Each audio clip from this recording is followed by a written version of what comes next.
जय हिंद दोस्तों, कैसे हो आप सभी। आशा करते हैं आप सभी अच्छे होकर अपनी तैयारी अच्छे से कर रहे होगे। साथियों, आज की इस वीडियो में हम देखेंगे यूपी पुलिस कांस्टेबल के लिए आपके जीके के क्वेश्चंस, साथियों रीजनिंग के क्वेश्चंस और आपके साथियों जीके के रीजनिंग के और मैथ के क्वेश्चंस और साथियों साथ ही साथ हम लोग हिंदी के क्वेश्चंस भी देखने वाले हैं। तो साथियों ये आपका पूरा जो प्रैक्टिस सेट होने वाला है। साथियों आपके एक इसे आप मॉक टेस्ट के तौर पर ले सकते हैं। आज का ये वीडियो आपके लिए बहुत ही खास होने वाला है साथियों, क्योंकि आपके पूरे नए सिलेबस के अनुसार हम इसमें सारे प्रश्नों को रखे हैं। तो इस वीडियो को पूरा ध्यान से देखिएगा साथियों। अगर आपको ये वीडियो पसंद आए तो वीडियो को लाइक कर दीजिएगा। जिनका भी एग्जाम साथियों 8, 9, 10 जून को जो है जिनका भी एग्जाम होने वाला है, तो वो लोग साथियों इस वीडियो को पूरा अंत तक देखिएगा, नहीं तो बाद में आप पछताओगे साथियों। मैं आपको फिर से बता देना चाहता हूं, क्योंकि आज का ये वीडियो बहुत ही खास होने वाला है। तो चलिए इस वीडियो को स्टार्ट करते हैं। सबसे पहला प्रश्न हो जाएगा हमारा कि कनक कनक ते 100 गुने मादकता अधिकार में साथियों निम्नलिखित में से कौन सा अलंकार है। तो इन चारों ऑप्शन में से कौन सा अलंकार है साथियों इसमें, तो याद रख लीजिएगा साथियों इसमें कौन सा अलंकार है। ये साथियों ये क्वेश्चन कई बार पूछा जाता है आपके एग्जाम में, याद रख लीजिएगा। यह जो है यमक अलंकार है, आपका ऑप्शन नंबर बी पर दिया गया है साथियों। यमक अलंकार आपका बिल्कुल राइट आंसर हो जाएगा। चलिए देखिए अगला प्रश्न, हमारा अगला प्रश्न हो जाएगा कि निम्नलिखित में से शुद्ध वर्तनी वाला शब्द कौन सा है। तो साथियों निम्नलिखित में से शुद्ध वर्तनी वाला शब्द यानी कि करेक्ट स्पेलिंग वाला शब्द जो है यह पूछा जा रहा है यहाँ पर। तो यह जो साथियों ध्यान से देखिएगा, ये जो है कवियत्री, ये तो गलत है साथियों। यहाँ ध्यान से देखिए, यहाँ पर जो है फिर हम देखेंगे तो कवित्री, साथियों ये सही है कवित्री, ये ध्यान से देखिएगा साथियों। तो यह जो है कवित्री यह सही है, ऑप्शन नंबर बी पर दिया गया है। तो इस क्वेश्चन का राइट आंसर ऑप्शन नंबर का बी हो जाएगा। यहाँ पर ये भी गलत है साथियों, कवियत्री ये भी गलत है और कवियत्री ये भी गलत है साथियों, यानी कि ऑप्शन नंबर का बी राइट आंसर होगा। अगला प्रश्न देखते हैं हमारा। अगला प्रश्न है कि उत्कर्ष शब्द का सही विलोम शब्द क्या है। साथियों देखिए उत्कर्ष शब्द का साथियों सही विलोम शब्द क्या है। तो आपका राइट आंसर हो जाएगा ऑप्शन नंबर का ए, यानी कि अपकर्ष। साथियों अपकर्ष आपका ऑप्शन नंबर ए पर दिया गया है। इस क्वेश्चन का राइट आंसर ऑप्शन नंबर का ए हो जाएगा। आप इसे अच्छे से नोट कर लीजिएगा। देखिए अगला प्रश्न, हमारा अगला प्रश्न हो जाएगा कि जो सब कुछ जानता हो इस वाक्य के लिए क्या उपयुक्त शब्द है, क्या है। साथियों जो सब कुछ जानता हो इस वाक्य के लिए एक उपयुक्त शब्द क्या है। तो साथियों जो सब कुछ जानता है उसे हम लोग क्या कहते हैं साथियों, सर्वज्ञ। क्या कहा जाता है, सर्वज्ञ। अल्पज्ञ का मतलब होता है साथियों वह कुछ नहीं जानता, यानी कि बहुत कम जानता है। विद्वान साथियों जो पढ़ा लिखा ज़्यादा होता है उसे कहते हैं। अज्ञानी जिसे हम लोग साथियों जिसे ज्ञान नहीं होता है उसे कहते हैं। तो सर्वज्ञ यानी कि जो सब कुछ जानता है साथियों, सर्वज्ञ आपका ऑप्शन नंबर बी पर दिया गया। इस क्वेश्चन का राइट आंसर हो जाएगा।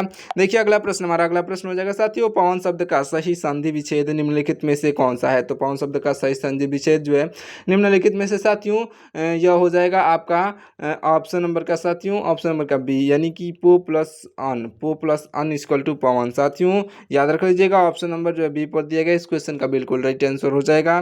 देखते हैं अगला प्रश्न, हमारा अगला प्रश्न हो जाएगा साथियों लंबोदर, यानी कि लंबा है उदर जिसका अर्थात गणेश में कौन सा जो समास है। साथियों लंबोदर में यानी कि लंबा है जिसका उदर में साथियों कौन सा समास है।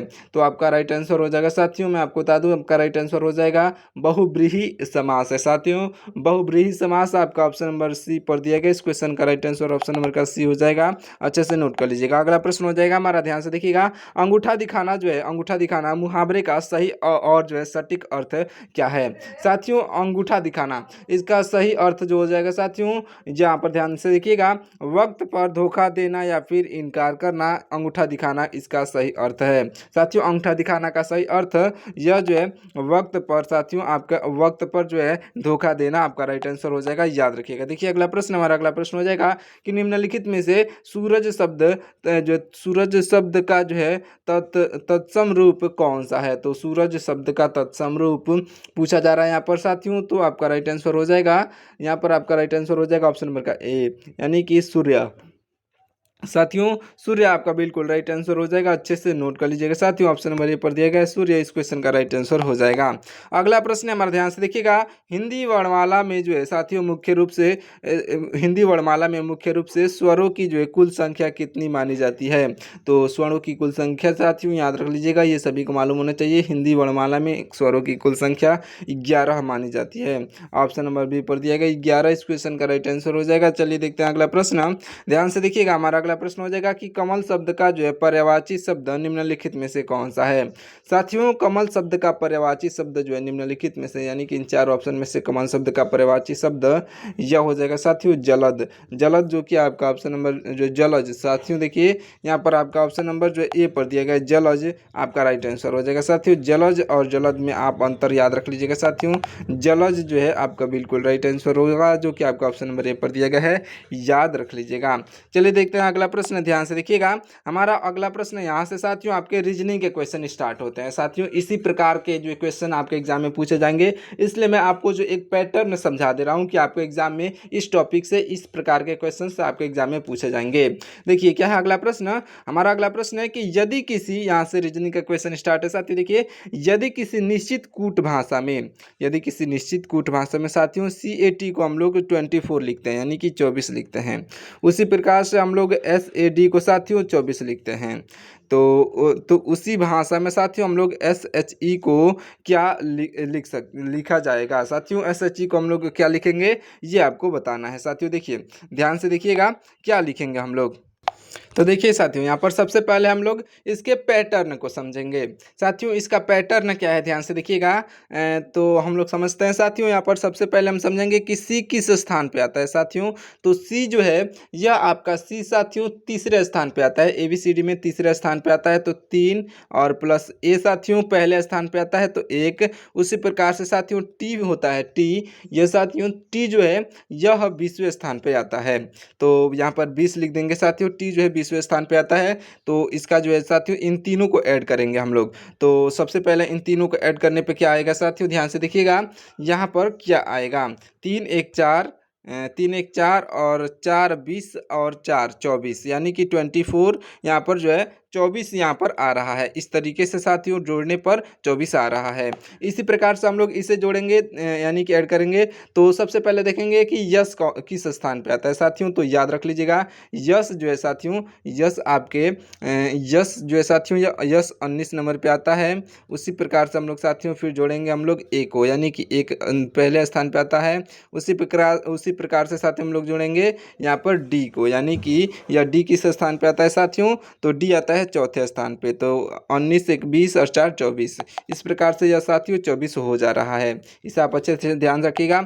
सबसे पहले मैं आपको बता दूं, रीजनिंग के क्वेश्चन सॉल्व करने के लिए आपको यह जो है सभी मालूम होने चाहिए कि ए जो है ए पहले स्थान पे आता है, दूसरे स्थान पे, सी तीसरे स्थान पे। ये साथियों आपको रटाया पूरा याद होना चाहिए, तभी आप इस प्रकार के रीजनिंग के क्वेश्चन सॉल्व कर पाओगे। तो इसी प्रकार से साथियों हम लोग देखेंगे कि यश किस स्थान पे आता है। तो यश साथियों आपका यश जो है मैंने अभी आपको बताया, यश आता है साथियों 19 नंबर पे। उसी प्रकार से यच जो है साथियों, यच किस स्थान पे आता है साथियों। तो ध्यान से देखिएगा। तो यहाँ पर आपका यच जो है यह साथियों 8वें स्थान पे आता है। उसी प्रकार से साथियों ई जो है किस स्थान पे आता है। तो ई आता है साथियों, ध्यान से देखिएगा, ई जो आता है यह ई आता है आपके 5वें स्थान पे। तो साथियों इन तीनों को हम लोग जोड़ेंगे तो क्या आ जाएगा, ध्यान से देखिएगा।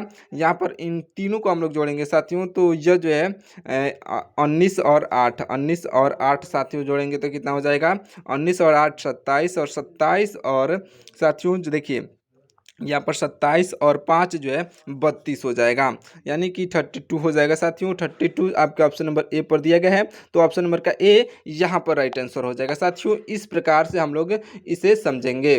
ध्यान से देखिएगा, ये बहुत इंपॉर्टेंट क्वेश्चन था। अगर आपको समझ में नहीं आया हो तो आप जो है एक बार और पीछे करके ध्यान से समझ लीजिएगा। इसी प्रकार के आपके एग्जाम में क्वेश्चन पूछे जाएंगे। चलिए देखिए अगला प्रश्न। हमारा अगला प्रश्न हो जाएगा साथियों, निम्नलिखित श्रृंखला में से प्रश्नवाचक चिन्ह, यानी कि यहाँ की बात की जा रही है, यहाँ पर निम्नलिखित श्रृंखला में से प्रश्नवाचक चिन्ह के स्थान पर कौन सी संख्या आएगी। तो याद रख लीजिएगा साथियों, इसके स्थान पर कौन सी संख्या आएगी। आपका राइट आंसर क्या हो जाएगा, यहाँ पर आपका राइट आंसर हो जाएगा साथियों ऑप्शन नंबर का सी। सॉरी, मैंने आपको पहले ही राइट आंसर बता दिया, ऑप्शन नंबर का सी राइट आंसर होगा। लेकिन कैसे होगा ये आप समझिएगा। देखिए यहाँ पर आपका राइट आंसर ऑप्शन नंबर का सी कैसे होगा, मैं आपको बता दूं साथियों। सबसे पहले हम लोग देखेंगे इसका पैटर्न क्या है। तो 4 के बाद से 9 आ रहा है, तो इसका मतलब क्या है साथियों, इसके बीच में 5 का गैप है। लेकिन फिर हम आगे देखेंगे तो 9 और 5 करेंगे साथियों, तो यहाँ पर 14 होगा। लेकिन 14 जो है इसमें नहीं दिया गया है, तो यह जो पैटर्न तो काम नहीं कर रहा है। तो हम अगला पैटर्न देखेंगे साथियों, यहाँ पर सबसे पहले 4 का स्क्वायर मतलब 4 किसका वर्ग है साथियों, तो 4 देखिएगा, या जो 2 का वर्ग है साथियों, 2 का वर्ग करेंगे तो 4 हो जाएगा।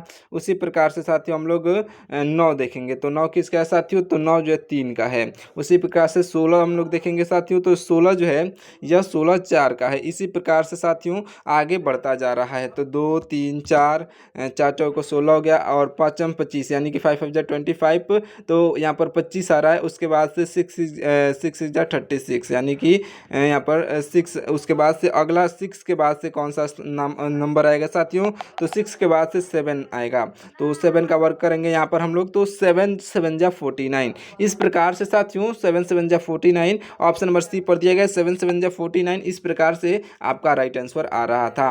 तो आप इसे समझ लीजिएगा साथियों, इस प्रकार से मतलब कि अलग अलग पैटर्न के जो है नंबर एनालॉजी के मैथ के क्वेश्चंस इसी प्रकार से आते हैं। तो इस जो है इसके पैटर्न को आप समझ लीजिएगा और इस पर जो है अपना अच्छे से प्रैक्टिस करिएगा, तो आपको जो है एग्जाम में कोई पीछे नहीं कर सकता है। अगला प्रश्न देखिएगा, हमारा अगला प्रश्न हो जाएगा कि दिए गए विकल्प में से विषम विषम यानी कि ऑड को यहाँ पर ऑड शब्द चुनने हैं। तो इसको ध्यान से देखिएगा साथियों, देखिए आपको जो है इसमें और क्या दिख रहा है, तो जनवरी के बाद से एक छोड़ के फरवरी छोड़ के मार्च आ गया है, लेकिन मार्च छोड़ के अप्रैल यहाँ पर नीचे आ रहा है, यानी कि पैटर्न के अनुसार आपका ऑप्शन में दिया ही नहीं है। यहाँ पर होता तो हम लोग इसके पैटर्न को समझ लेते, लेकिन ये साथियों आपका नहीं होगा। तो राइट आंसर इसका कैसे हम देखेंगे साथियों, तो ध्यान से देखिएगा। आप सबसे पहले बताइए कि साथियों जनवरी जो होता है यह जनवरी 30 मतलब कि के लास्ट में 30 होता है, यानी कि जनवरी के महीने में कितने दिन होते हैं साथियों, ध्यान से देखिएगा। आप बताइए कि जनवरी के महीने में कितने दिन होते हैं, तो मैं बता दूं साथियों जनवरी के महीने में होते हैं आपके जनवरी के महीने में साथियों 30 दिन होते हैं। इसी प्रकार से हम लोग देखेंगे कि मार्च के महीने में कितने दिन होते हैं साथियों, तो मार्च में भी 30 दिन होते हैं साथियों। देखिए मई में कितने दिन होते हैं, देखिए मई में भी साथियों आपके 30 दिन होते हैं। उसी प्रकार से साथियों हम लोग अप्रैल को देखेंगे, तो अप्रैल में साथियों यह आपके साथियों इसमें से जो 30 दिन होते हैं, बाकी सब में साथियों 31 दिन होते हैं। सॉरी देखिए मैं यहाँ पर अप्रैल में साथियों 30 दिन होते हैं, बाकी यहाँ पर सब में साथियों आपके जो है 31 दिन होते हैं। इस प्रकार से साथियों हम लोग 31 दिन होते हैं, बाकी ये तीनों में 31 दिन होते हैं साथियों।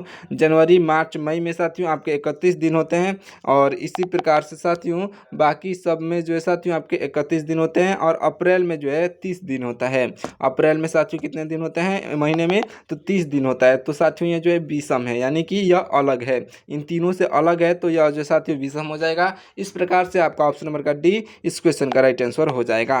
देखिए अगला प्रश्न, हमारा अगला प्रश्न क्या हो जाएगा, ध्यान से देखिएगा। जिस प्रकार से अदालत का संबंध न्याय से है, उसी प्रकार साथियों विद्यालय का संबंध किससे होगा।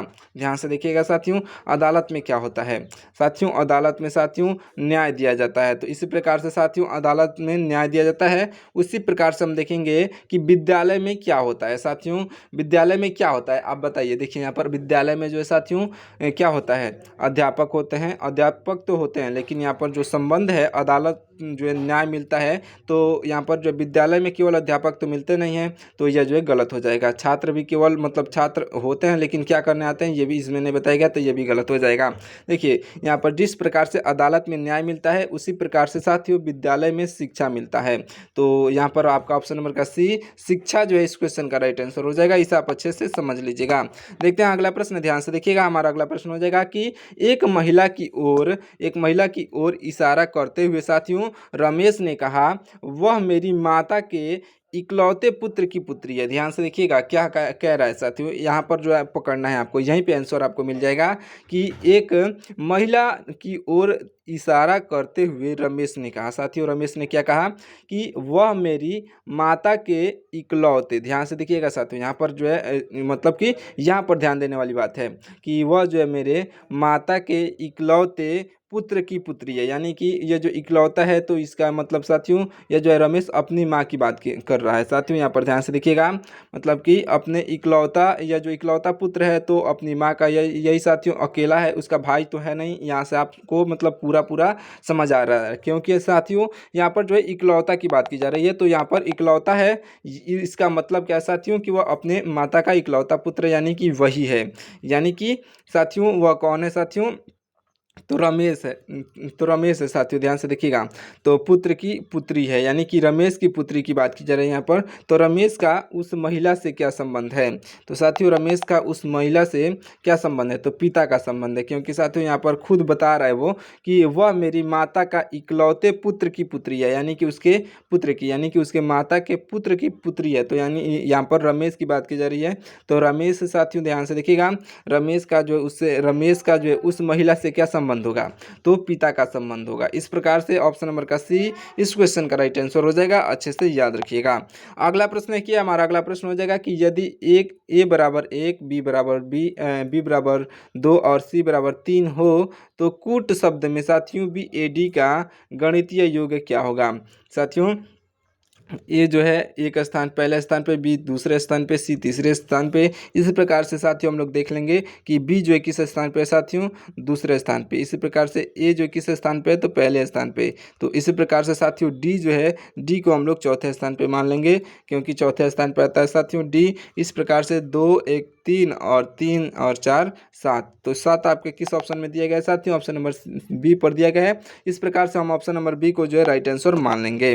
अगला प्रश्न देखते हैं। हमारा अगला प्रश्न हो जाएगा साथियों, यदि आप एक पंक्ति में दोनों सिरों से गिनने पर जो साथियों 11वें स्थान पर है, यदि आप एक पंक्ति में साथियों दोनों सिरों से गिनने पर 11वें स्थान पे है। मान लीजिए एक पंक्ति है साथियों, यहाँ पर एक पंक्ति है, आप यहाँ पर मान लीजिए साथियों उस प्रकार से साथियों आप यहाँ पर 11वें स्थान पे हैं, यहाँ पे 0 है साथियों, और यहाँ पे क्या है यह पूछा जा रहा है, यानी कि दोनों स्थान पर। तो पंक्ति में कुल कितने जो है व्यक्ति हैं साथियों? आप ठीक बीच में हो, यहाँ पर 11वें स्थान पे, सॉरी मैंने यहाँ पर 12 लिख दिया था, 11वें स्थान पे साथियों आप ठीक 11वें स्थान पे हो। यहाँ पर 0 है और यहाँ पर पूछा जा रहा है कि क्या होगा, यानी कि इस पंक्ति में साथियों कुल कितने व्यक्ति हैं यह पूछा जा रहा है।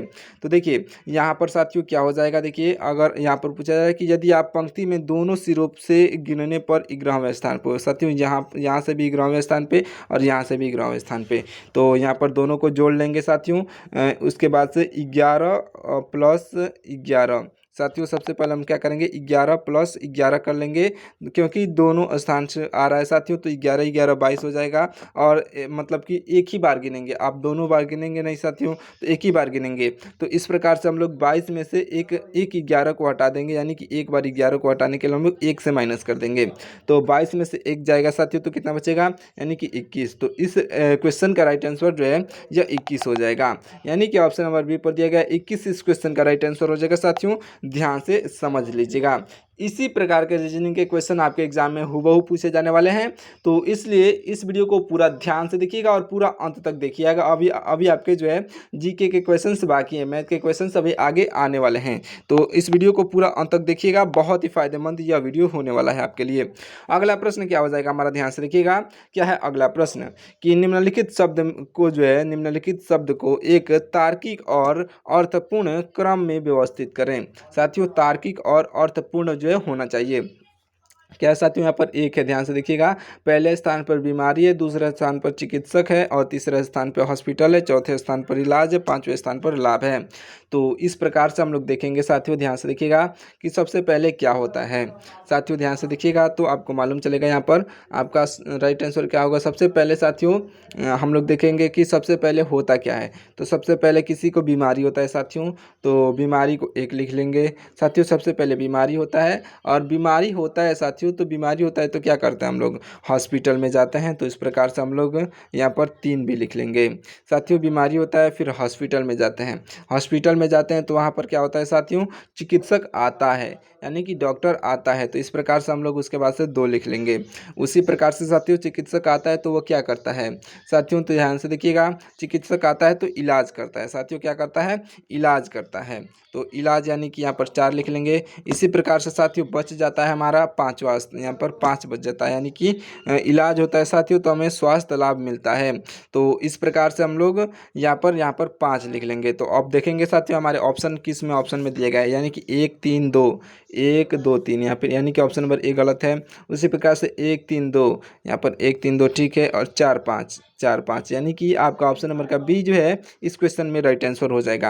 आपका ऑप्शन नंबर का सी गलत है, ऑप्शन नंबर का डी गलत है। तो इस प्रकार से साथियों आपका ऑप्शन नंबर का बी जो है इस क्वेश्चन का राइट आंसर हो जाएगा। इस प्रकार से आप इसे समझ सकते हैं।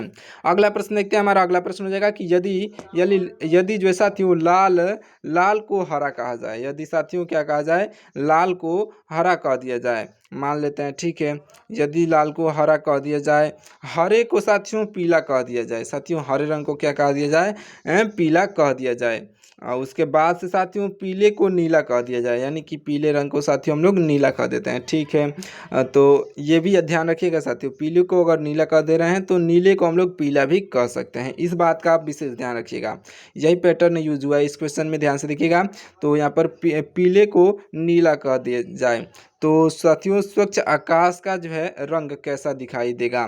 साथियों स्वच्छ आकाश का रंग साथियों होता कैसा है, पहले आप बताइए। साथियों स्वच्छ आकाश का रंग जो होता है साथियों, यह साथियों ध्यान से देखिएगा, नीला होता है। कैसा होता है साथियों, स्वच्छ आकाश का जो रंग होता है यह कैसा होता है, स्वच्छ आकाश का रंग नीला होता है।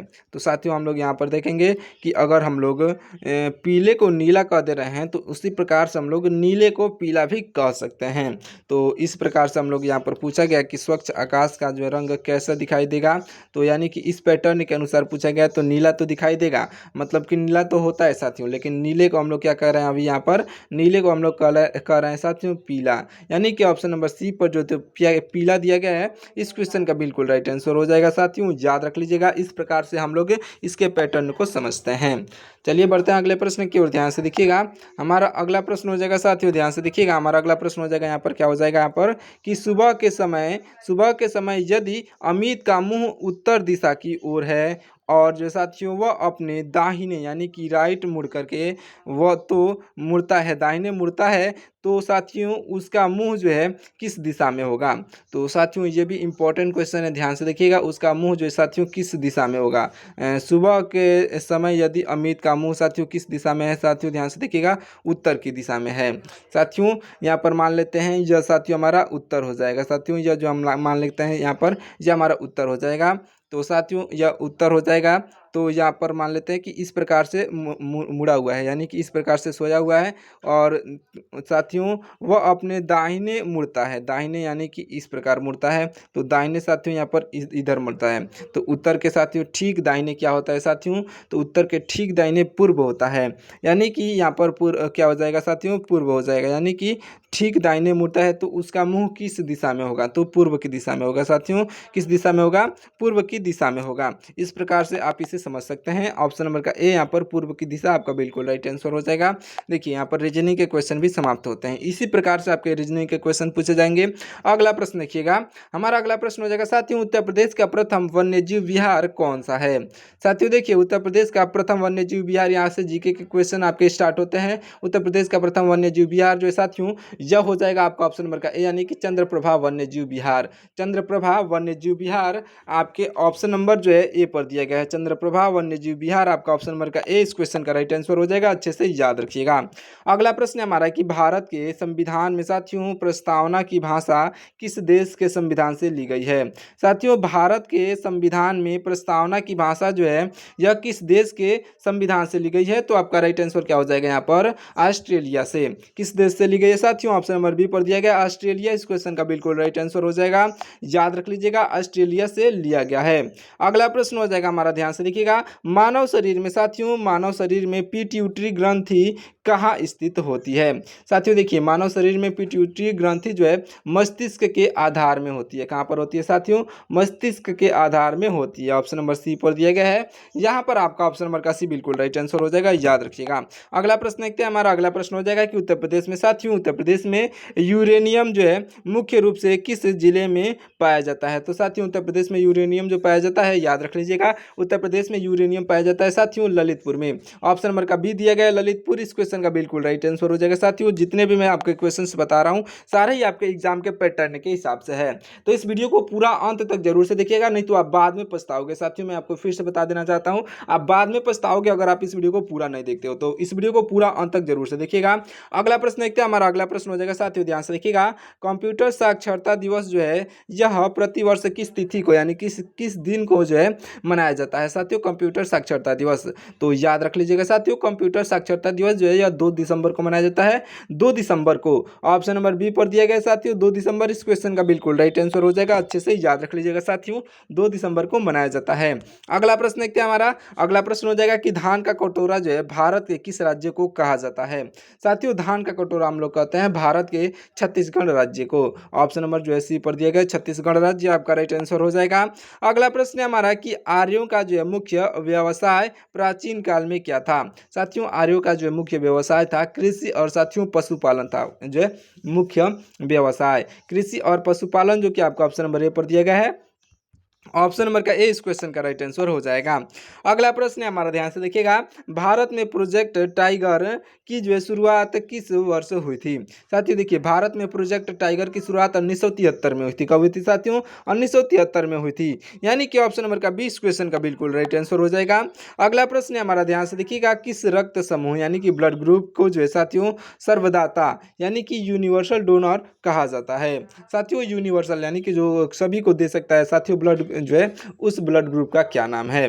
तो याद रख लीजिएगा साथियों, उस ब्लड ग्रुप का जो है ब्लड ग्रुप का नाम साथियों ब्लड ग्रुप ओ है। क्या नाम है इसका साथियों, ओ। साथियों ओ इस क्वेश्चन का राइट आंसर हो जाएगा, अच्छे से याद रख लीजिएगा। देखिए अगला प्रश्न, हमारा अगला प्रश्न हो जाएगा कि विटामिन डी की कमी से बच्चों में जो है कौन सा रोग हो जाता है। साथियों देखिए, विटामिन डी की कमी से साथियों बच्चों में जो रोग होता है उस रोग को कहा जाता है साथियों आपके जो है सूखा रोग कहा जाता है। साथियों याद रख लीजिएगा, सूखा रोग यानी कि रिकेट्स कहा जाता है। साथियों सूखा रोग जिसे हम लोग इंग्लिश में रिकेट्स कहते हैं, हिंदी में सूखा रोग कहते हैं, वह जो है साथियों विटामिन डी की कमी से होता है, याद रखिएगा। अगला प्रश्न हो जाएगा हमारा, उत्तर प्रदेश पुलिस का सर्वोच्च अधिकारी कौन होता है। साथियों देखिए, पूरे उत्तर प्रदेश पुलिस की बात की जा रही है यहाँ पर कि सर्वोच्च अधिकारी कौन होता है। आपका राइट आंसर हो जाएगा साथियों,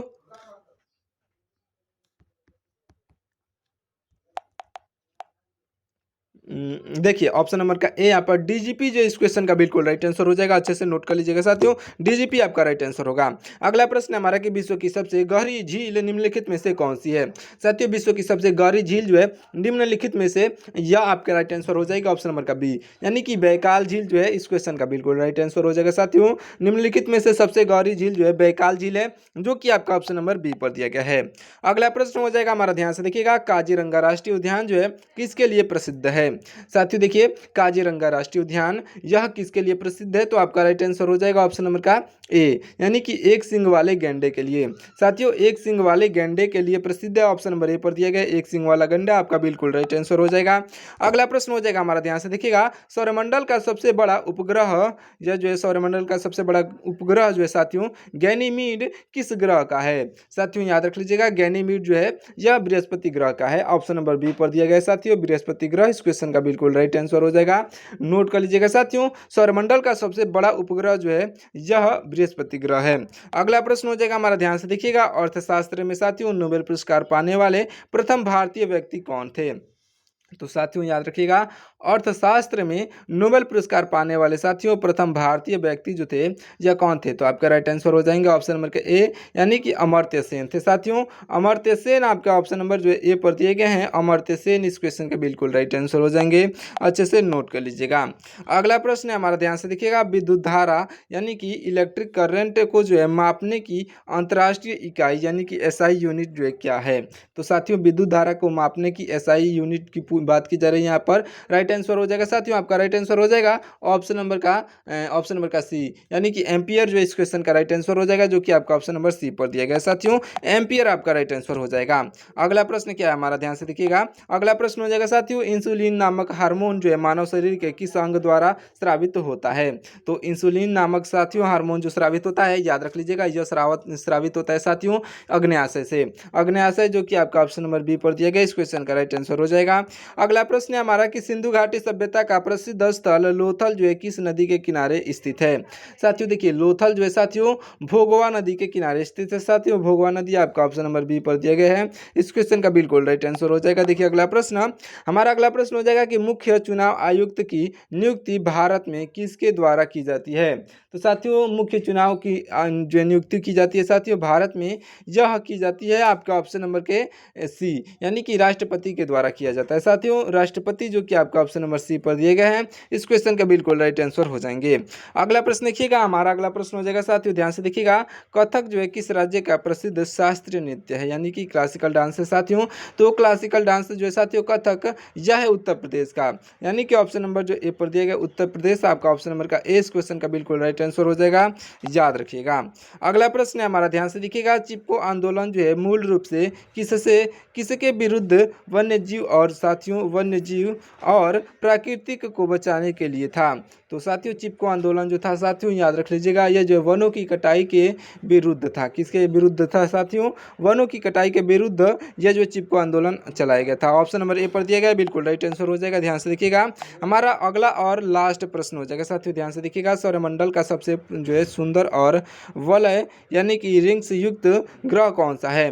तो साथियों ध्यान से देखिएगा, आपका राइट आंसर क्या हो जाएगा यहाँ पर, आपका ऑप्शन नंबर का बी यानी कि शनि जो है इस क्वेश्चन का बिल्कुल राइट आंसर हो जाएगा, याद रख लीजिएगा शनि आपका राइट आंसर हो जाएगा, अच्छे से याद रखिएगा साथियों। चलिए इस वीडियो को यहीं पे समाप्त कर देते हैं। आपका जो है यह जो साथियों पूरे आधे घंटे का वीडियो है। आधे घंटे में साथियों मैंने आपको वो सारे प्रश्न बता दिए हैं जो कि आपके एग्जाम में पूछे जाने वाले हैं। इसी प्रकार के पैटर्न पर आपके आने वाले नए एग्जाम में साथियों क्वेश्चन से पूछे जाएंगे। तो अगर आपको ये वीडियो पसंद आई हो तो इस वीडियो को लाइक करके और साथियों इस वीडियो को लाइक करके और चैनल को जो है सब्सक्राइब जरूर से कर लीजिएगा साथियों, क्योंकि बहुत ही मेहनत लगता है साथियों इस प्रकार के मोस्ट इंपॉर्टेंट क्वेश्चंस को ढूंढ के लाने में। तो आप साथियों बस जो है वीडियो को लाइक करके और चैनल को सब्सक्राइब जरूर से कर दीजिएगा। मिलते हैं किसी और वीडियो में, तब तक के लिए आप हमारे वीडियो को लाइक करके और चैनल को सब्सक्राइब कर लीजिए साथियों। अपने दोस्तों के पास भी इस वीडियो को शेयर जरूर से करिएगा।